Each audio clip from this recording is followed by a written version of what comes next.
What's up, everybody? Welcome back to the Soul Break. Thanks for stopping by my channel.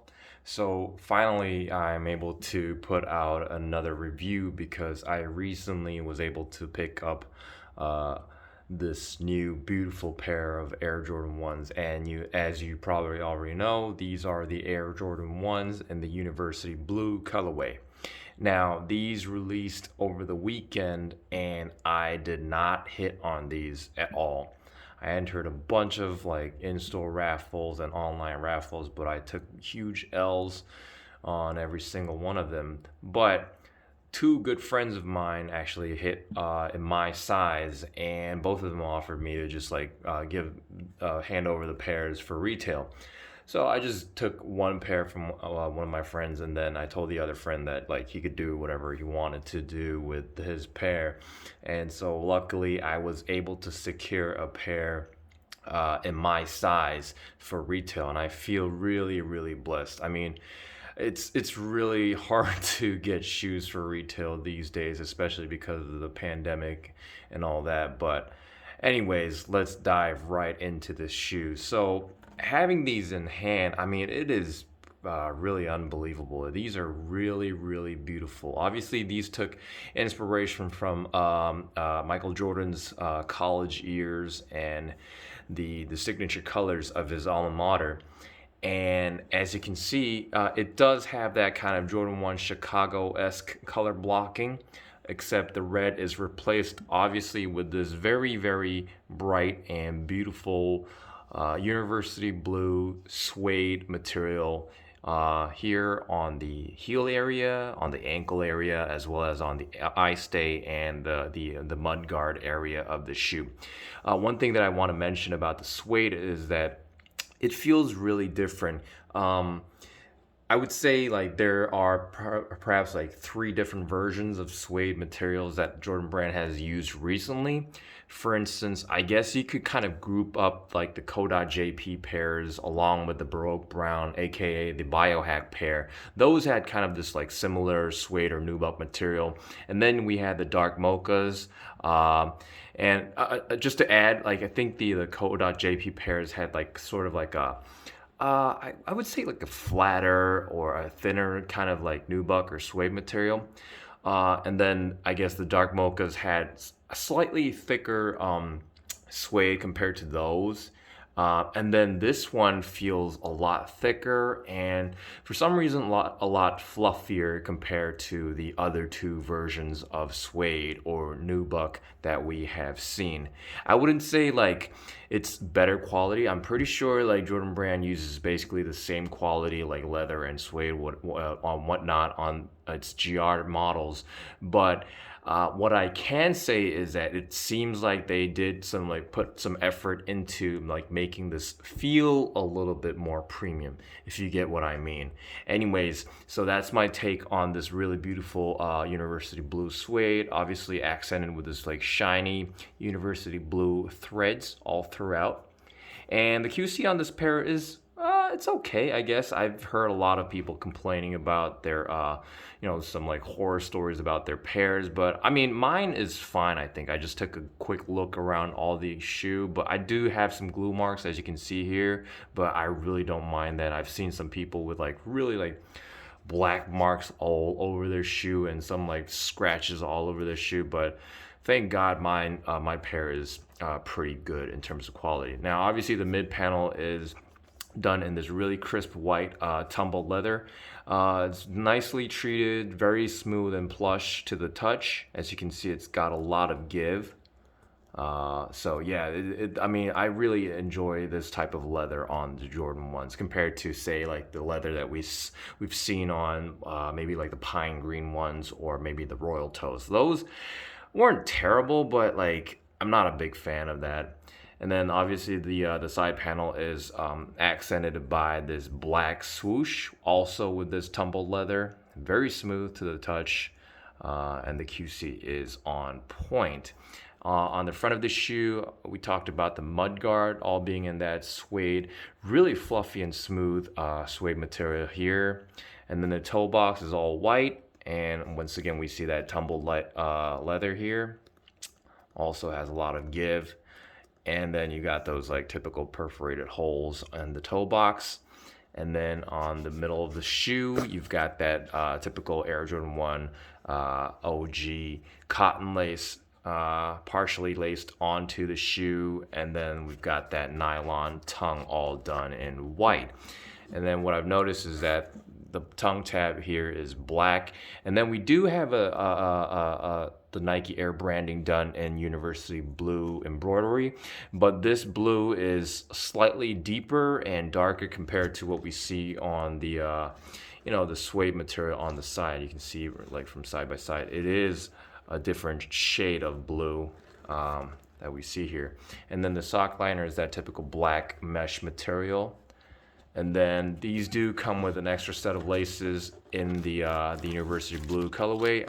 I'm not a huge fan. I think the black laces work the best for this model. I've seen a lot of other YouTubers use like the white laces on their pair, but I think I'd probably stick with my black laces just for this model. I just kind of looked at like that kind of like contrast for my Jordan 1s. And then the insole of the shoe is done in black with the Nike Air branding printed in that University Blue color as well. And on the back of the shoe, we've got that beautiful University Blue suede material on the heel counter, as well as around here with the Air Jordan Wings logo, all done in black. And then what I see here is on the ankle area of the shoe, we've got this really, really nicely tumbled black leather here. Some people might not prefer this kind of wrinkled type of look, but I think this particular type of leather goes pretty well with this model because it kind of keeps things consistent. As you can see, like the ankle area is tumbled as well as the mid panel of the shoe. So I think it keeps things consistent and all.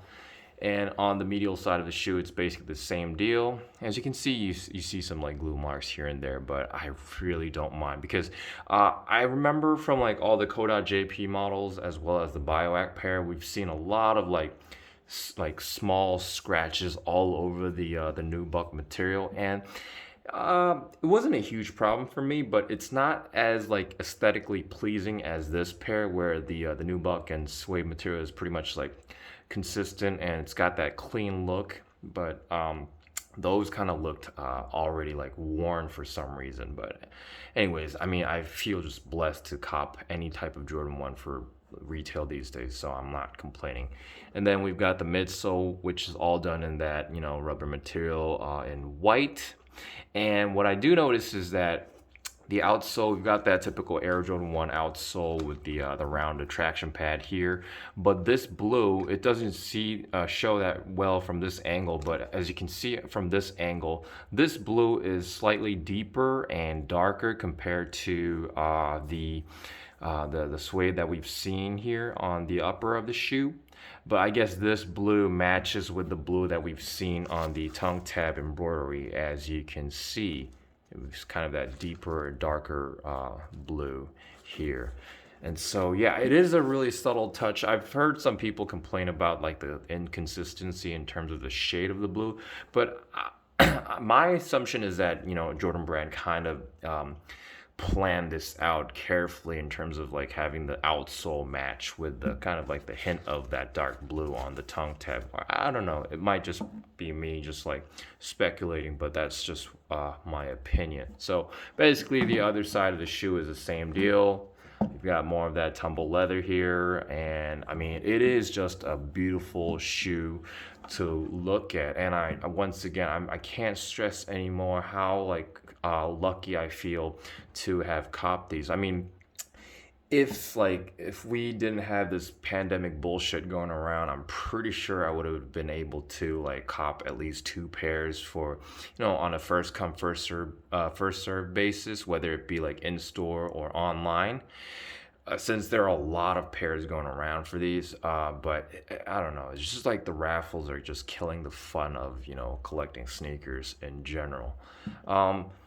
Anyways, this is another pair of Jordan 1s. So the sizing wise, I would just say go true to size, or just like stick with the size that you normally buy with Jordan 1s with. that is like true to size for me. I have no problem going true to size with my Air Jordan 1s. Wearability wise, it might be a little tricky for some people who aren't used to wearing like blue or like light blue shoes, but I really don't have like light blue shoes in my daily routine or like sneaker cycle, but I would say maybe these would go really nice with some shorts in the spring or summer weather, or maybe with some like gray sweatpants, kind of like kind of accent your overall outfit. So like it's not like a crazy pair of shoes, but definitely you might want to like kind of plan out your entire outfit so that like these would really kind of stand out and add to your outfit. And yeah, it's a really cool pair of shoes. Now once again, the quality of the material used on this pair is really nice. I'm pretty sure like the leather quality shouldn't be that different from like other Jordan 1s we've seen, but the way they've treated the material is quite different and quite impressive. And it does give off that kind of extra premium feel to the touch of the shoe. So yeah, I mean, anyways, that's it for today. Please let me know down in the comments if you were able to secure a pair. If not, are you planning to buy these for resale? Because I think the resale price is pretty crazy these days. But if I were you, I wouldn't pull the trigger on that, because I mean we're gonna see like a lot more Air Jordan 1 models this year. But yeah, anyways, I hope you enjoyed watching this video. If you enjoyed watching this video, please hit that subscribe button. It really helps my channel grow, and I'm trying to push more content as quickly as possible. It's just that it's so hard to cop shoes these days, but I just want you to know that I'm really trying my best to get as many pairs in as possible. Anyways, thanks for watching.